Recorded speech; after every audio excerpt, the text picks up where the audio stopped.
100% जीतूंगा अगर मेरी जनता, हमारी लाडवा की जनता जनार्दन को ये समझ आ गया कि हमने अपने बेटे व बच्चे को बनाना है, इसका व्यक्तित्व देखना है, काम करने का तरीका, और हम अधिकारियों से कैसे काम लेते आए हैं और कैसे लेने हैं। अगर लोगों की ये पूरी समझ में आ गया तो मैं इस चुनाव जरूर जीतूंगा, जरूर जीतूंगा, जरूर जीतूंगा। राष्ट्रीय कदम विचारधारा समाचार सेवा में आपका स्वागत है। रोजाना की तरह आज फिर राष्ट्रीय कदम विचारधारा टीम समाज के अंदर जो अच्छे लोग कार्य कर रहे हैं, चाहे वो धार्मिक क्षेत्र में, चाहे वो राजनीतिक क्षेत्र में, चाहे वो सामाजिक क्षेत्र में, उन सभी का परिचय कराते हुए आज हम उपस्थित हैं विधानसभा लाडवा में। हमारे साथ उपस्थित हैं ब्लॉक समिति लाडवा से चेयरमैन और विधानसभा लाडवा से भावी प्रत्याशी सरदार श्री विक्रमजीत सिंह चीमा जी। आइए करते हैं बातचीत कि आप समाज सेवा क्षेत्र में किस कारण आए हैं और क्या आपका अतीत है और क्या वर्तमान में आपकी योजनाएं हैं और भविष्य में किस प्रकार का आपका प्लानिंग है। सरदार श्री विक्रमजीत सिंह जी चीमा जी। सभी सुनने वालों को नमस्कार। मेरा नाम विक्रमजीत सिंह चीमा है। मैं वर्ष 2010 में पहली बार मेरे गांव वासियों ने मुझे सरपंच बनाया था गांव का, और मेरे जो सभी उस समय के सरपंच साथी थे उन्होंने मुझे सर्वसम्मति से सरपंच एसोसिएशन का प्रधान बनाया। गांव मेरा मसाना है और मैं पिपली ब्लॉक का अब मुझे सर्वसम्मति से चेयरमैन बनाया गया है।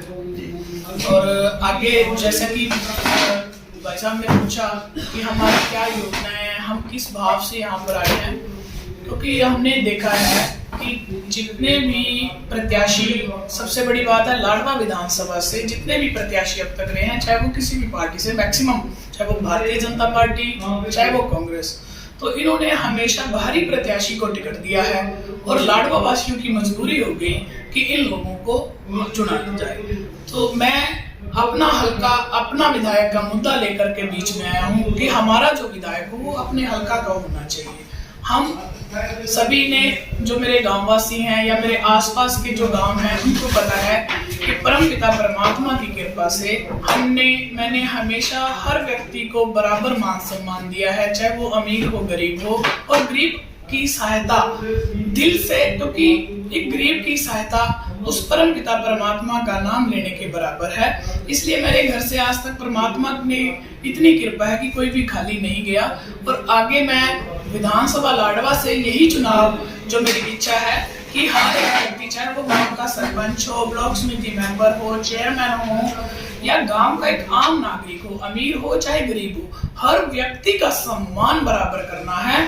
और गरीब व्यक्ति का सम्मान के साथ साथ उसकी सहायता करनी भी जरूरी है।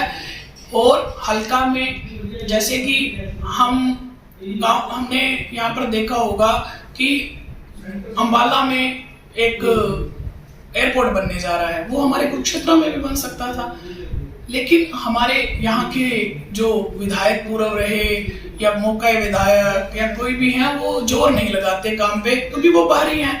वो हमारे पूर्व विधायक विधानसभा में मुद्दा प्रतापगढ़ का उठाते हैं, क्योंकि वो थानेसर के रहने वाले हैं, हमको लाडवा से क्या, तो उनको तो यही लगता है कि ये तो उनकी जागीर है, पार्टी टिकट देगी और जनता उन्हें बना देगी।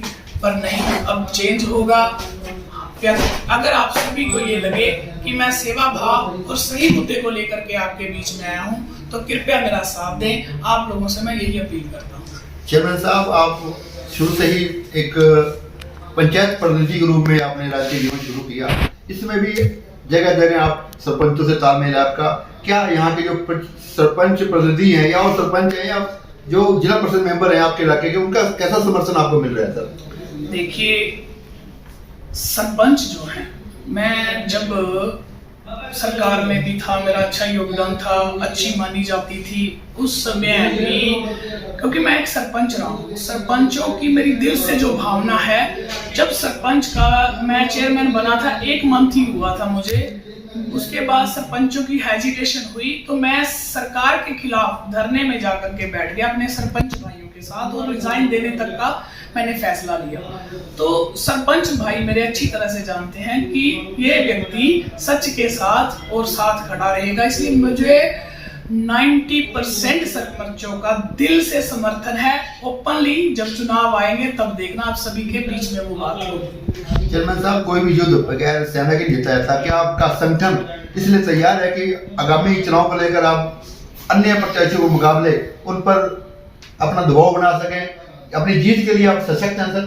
देखिए, मैं 100% जीतूंगा अगर मेरी जनता, हमारी लाडवा की जनता जनार्दन को ये समझ आ गया कि हमने अपने बेटे व बच्चे को बनाना है, इसका व्यक्तित्व देखना है, काम करने का तरीका, और हम अधिकारियों से कैसे काम लेते आए हैं और कैसे लेने हैं। अगर लोगों की ये पूरी समझ में आ गया तो मैं चुनाव जरूर जीतूंगा, जरूर जीतूंगा, जरूर जीतूंगा। वर्तमान में लोगों की चर्चा है कि आप बतौर आजाद प्रत्याशी चुनाव लड़ रहे हैं, लेकिन भविष्य में किस पार्टी को समर्थन देना है, किस पार्टी में शामिल होना है, वो समय अनुसार उसकी रूपरेखा तैयार की जाएगी। देखिए, मैं आजाद चुनाव इसलिए लड़ना चाहता हूँ कि हमारा पिछले 5 वर्ष ऐसे ही निकल गए, हमने विधायक बना लिया लेकिन सरकार नहीं आई, तो हमारा लाडवा 5 साल पहले ही पीछे है। इसलिए मैंने सोचा कि मैं आजाद चुनाव लड़ूं और आगे लास्ट में या एंड ऑफ द टाइम जब क्लियर होगा कि सरकार किसकी आने वाली है, हम उसके साथ उसकी टिकट ले सकते हैं या आजाद ही चुनाव लड़ेंगे। और चुनाव लड़ना तय है। मैं एक सरदार हूँ और ये सरदार की जुबान है कि मैं 100% अपनी जीत के लिए, लाडवा की जीत के लिए चुनाव लड़ूंगा, किसी अन्य व्यक्ति को बेनिफिट पहुंचाने के लिए नहीं। क्योंकि कुछ व्यक्तियों के मन में कई बातें भी आ रही हैं, लेकिन मैं आपको साफ कर देता हूं कि मैं एक सिख हूं और मैं 100% चुनाव अपनी जीत के लिए लड़ूंगा, किसी के समर्थन के लिए नहीं। भविष्य में किस प्रकार की योजनाएं हैं लाडवा के विकास को लेकर? सबसे पहले मैं अपनी बहनें, जो हमारी बेटियां, जो उनको जो दिक्कतें आती हैं, जो उनको बसों में आने जाने की दिक्कतें, उनके गांव तक बसें नहीं आती, हॉस्पिटल्स अच्छे नहीं, कॉलेजेस नहीं है नजदीक पे, महिलाएं काम करने के लिए बाहर नहीं जा सकती, गांव दर गांव या 5-4 गांव के नजदीक कोई ऐसे कार्य किए जाएं सबसे पहले। और यूथ हमारा जो, उनके लिए ग्राउंड्स नहीं है, उनके लिए खेलों का सामान सही तरीके से उपलब्ध नहीं है, सबसे पहले हम ये कार्य करेंगे। और मैक्सिमम मेरी सबसे पहली जो कोशिश होगी, जो गांव में पार्टीबाजियां हैं इनको खत्म किया जाएगा ताकि हमारा हल्का आगे बढ़ सके। वैसे तो आप रोजाना फील्ड में रहते हैं, लोगों से मिलते हुए रहते हैं, लेकिन लोग हमारे माध्यम से किस प्रकार की अपील लाडवा वासियों से करना चाहोगे सर आप? मैं लाडवा वासियों से सिर्फ यही मेरी अपील है कि अब की बार कृपया आपसे हाथ जोड़ बेनती है कि किसी पार्टी का ना सोच करके, जो व्यक्ति आपको सही लगे, कि जो व्यक्ति यहाँ बिजनेस करने नहीं आया, केवल अपनी चौधर के लिए नहीं आया, वो सेवा भाव से अपने हल्के की लड़ाई लड़ने आया है, कृपया उसे वोट करें। जात पात धर्म पार्टियां छोड़ करके केवल उस व्यक्ति को वोट दें जो यहाँ पर असल में सेवा करने के लिए आया है, गरीबों की लड़ाई लड़ने के लिए आया है, अपनी बच्चियों की लड़ाई लड़ने के लिए आया है। कृपया उस व्यक्ति को वोट दें। बहुत बहुत धन्यवाद सर, बहुत बहुत शुक्रिया।